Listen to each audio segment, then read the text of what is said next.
داشت هستیم پارک معلم. دوستان عزیز مسئول و مردم عزیز و ورزشکار تشریف آوردن اینجا، در خدمتشون هستیم.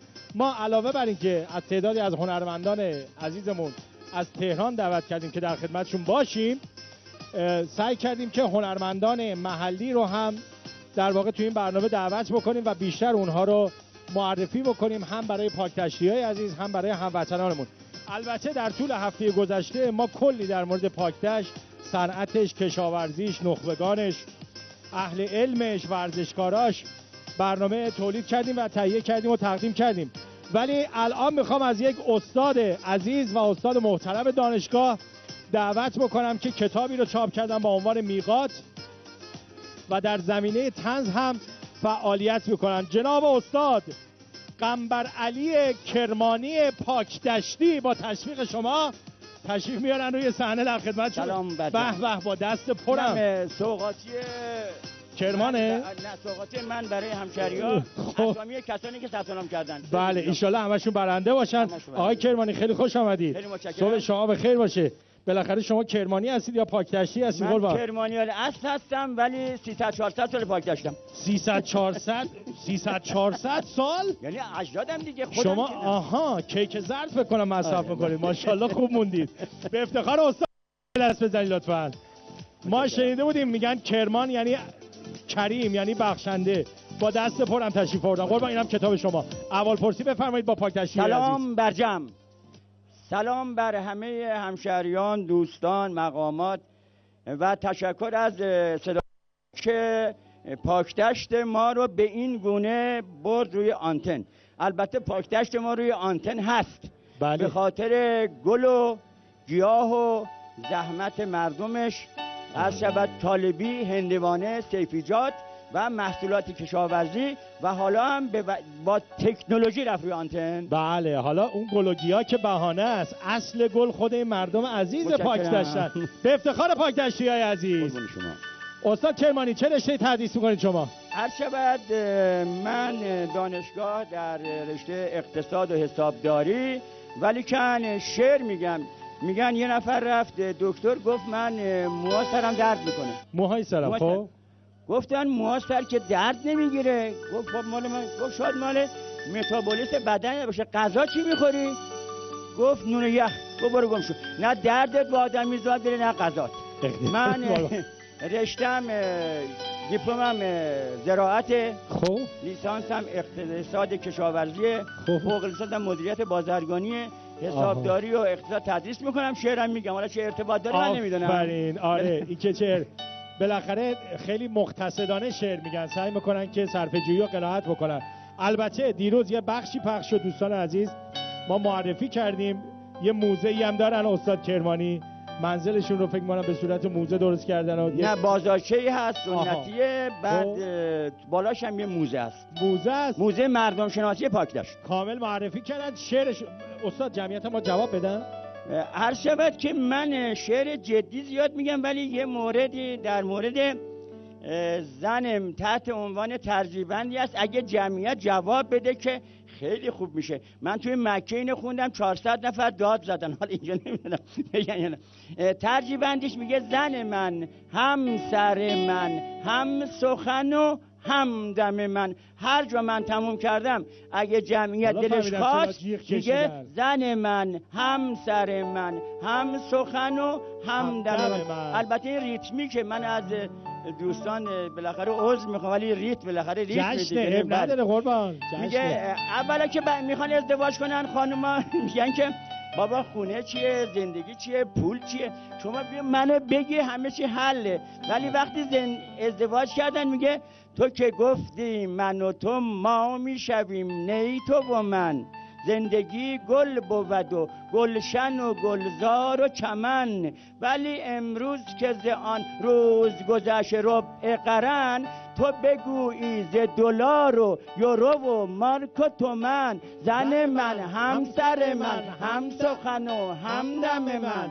روز اول که به خلوت تو بدیدی من زار، سخن از مهر و وفا بود که عشق و بت و یار. مرا گفتی که مدام فکر تو ام لیل و نهار، ولی امروز سخن هر چه بود جز که ز من، زن من همسر من، هم سخن و هم دم من. آن زمان نی سخن از فرش و کمد بود نه اساس، نزد مخمل نه زری بود و نه رخت و نه لباس. فرش نائین به نزد تو کنون گشته پلاس، تو بگویی همه از کفش و تنیک یا دامن، زن من همسر من، هم سخن و هم دم من. هوا بر آدم مظلوم به توپید به زور، که ز آن گندم و از آن شجر سیب بخور. چون که خوردن شدیم جمله ز فردوسش دور، تو همان دختر حوایی همان مادر من، زن من همسر من، هم سخن و هم دم من. چرا گل خوردی ز ما رو تو برفتی ز بهشت، ذات حق طینت زن را چه فریبا سرشت. زن فریباست چه مسجد چه کلیسا چه کنشت، آدم از فتنه حوا بکشد رنج و محن، زن من همسر من، هم سخن و هم. یه جیغ بلند، یه جیغ بلند. آقا جیغشون مثل جیغ چیز بود. همینجا ختمش کردم. نه قربون شما، میبخشید به خود از مقامات که من با این سن و سال برای شما دیدم. آره. آقای کرمانی دوستان یه تذکری دادن، گفتن چرا وقتی میگفتید زن من همدم من به من نگاه میکردید؟ دفعه آخرتون باشه. نه ولی اینجا همدمشون هستید دیگه اینجا. بله این تذکر آیین‌نامه‌ای بود. خب خدا رو شکر که مردم پاکدشت ماشاءالله دلشون جوان. ازدواج کردید استاد کرمانی؟ من که میشه ازدواج نکنم؟ آره. من 4 تا زن دارم. دیگه چیز نکن دیگه. بچه 4 تا داشت. 3 تا دختر دارم، یه زن 4 تا میشه دیگه. خدا ببخشه ان شاء الله. 4 تا داماد خوبم. بله. 3 تا داماد خوبم داری یا نه؟ خودم که یه دامادم. خود آره 4 تا. داماد خوبم داری یا نه؟ بله. همین دخترها ازدواج کردن؟ یکی مونده. این در شرفه. ما کو؟ در شرفه. یا آقا وحید بود اینجا از برای بچه‌ها. نه در شرفه. نه گفتیم بالاخره کار خیر انجام بدیم. آقا من اینو بگم، ما اولین برنده رو اعلام کردیم، آقای وحید زمانی بود. آقای وحید زمانی انقدر ایمان داشت که امروز برنده میشه، کارت ملیش هم با خودش آورده بود. استاد خیلی ارادت دارم استاد. با زحمت‌ها چطور قربونت برم استاد، لذت همین بردیم. خیلی به استاد نزدیک نشو. من نه به شما مورد گفت، به من دیگه مورد نداره. من خیلی متاسفم. صبح همگی هم شهریامون هم استانیامون در پاکدشت به خیر باشه. هزار ماشاءالله بابا کارشون خیلی درسته استاد پاکدشتیا. میهمان نواز، دمشون گرم. خوش شاد، دستشونگی گل سرسبدشون شما دیگه. ان شاء الله نهار خدمت شماییم دیگه ها. آره دیگه. حتما از تو یک اشاره از من به سر دویدن. گفتم صنما دل یک دله کن، گر سر ندهم آنگه گله کن. آقا به افتخار یه پاکدشتی به پاکدشتی اصیل، اون دستی که لایق یه پاکدشتی اصیله رو بزنی.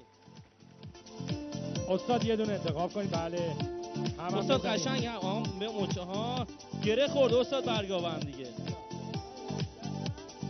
خوب استاد. آها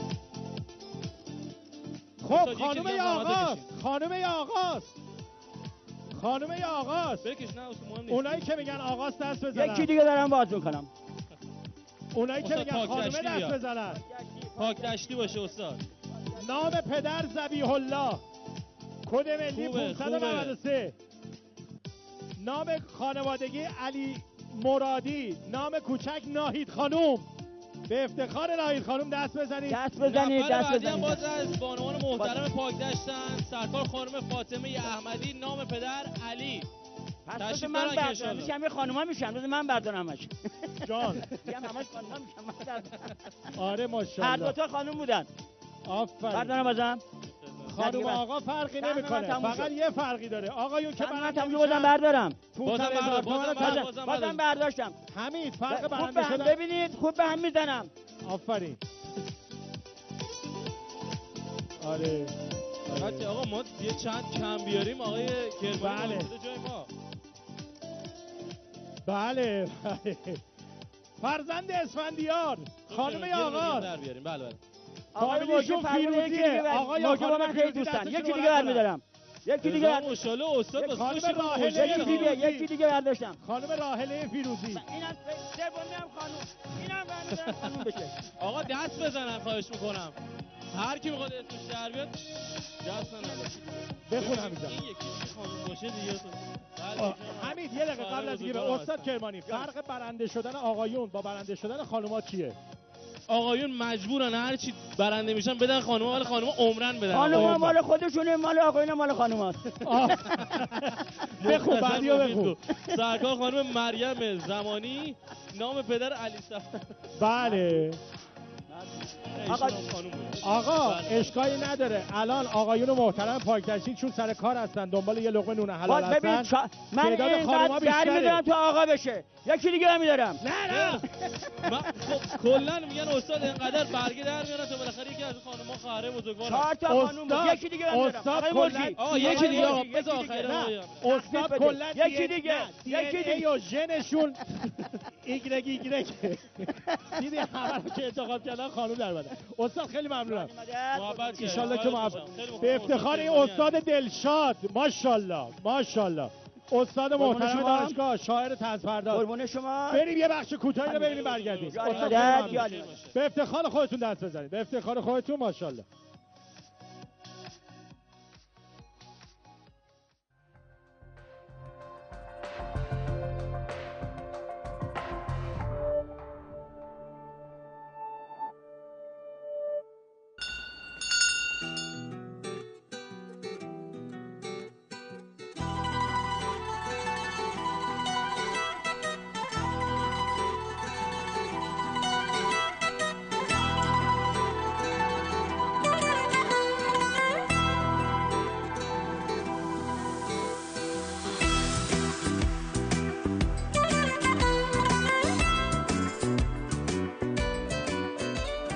شاخ ندارن. اینا با پماد شاخسوز شاخشون میسودونیم که همدیگه رو نزنن. پس شما خودتون یه مدیریت میکنید که دعوا نشه.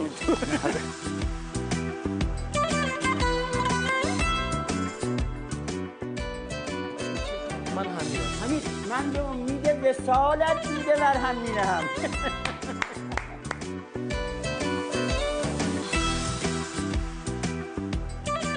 در آرامش بهاری به دلیل مسافرهایی که از اینجا رد میشن، اینجا چادرهای هلال احمر، مرکز اورژانس، اکیپ پلیس راهنمایی رانندگی، شریف آباد، کلا این فضا سازی شده بود برای آرامش بهاری که مردم تا امامزاده ها بیان حضور پیدا کنند.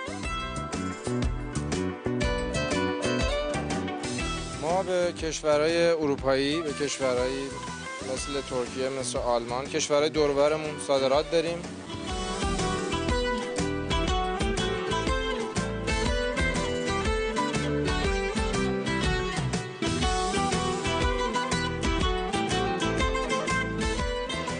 ما حدود 350 تا پرسنل داریم و یکی از بزرگترین تولید کننده‌های پیچ و مهره هستیم.